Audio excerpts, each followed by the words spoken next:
la réforme des pensions pour mon métier de conducteur de train, on va devoir faire jusqu'à 6 années de plus pour gagner au final moins. Ça implique énormément de responsabilités, ça implique des horaires complètement variés. Ça se peut qu'aujourd'hui on commence à 3 h du matin, demain on peut commencer à minuit, donc c'est complètement des horaires décalés. Et je ne vois pas à 60 ans commencer à me lever à 2 h du matin pour aller assurer des trains et surtout assurer la sécurité. Le cheminot travaille dur.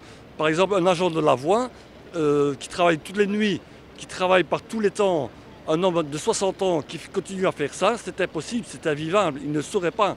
Nous allons devoir travailler beaucoup plus, donc minimum 7 ans, pour avoir une pension qui sera encore réduite. Mais de combien, on ne saurait même pas l'estimer actuellement, vu que d'autres mesures vont encore nous tomber sur la tête. La base, à plusieurs reprises, nous avait demandé un plan d'action contre les mesures du gouvernement. Donc il était judicieux pour marquer le coup de passer à 48 heures et on passera après à 72 heures. C'est le mot d'ordre qu'on a au niveau de la base.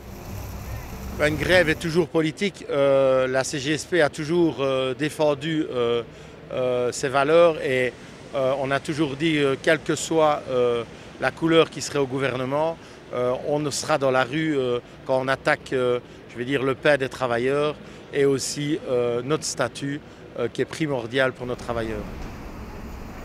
Complètement, même combat, absolument.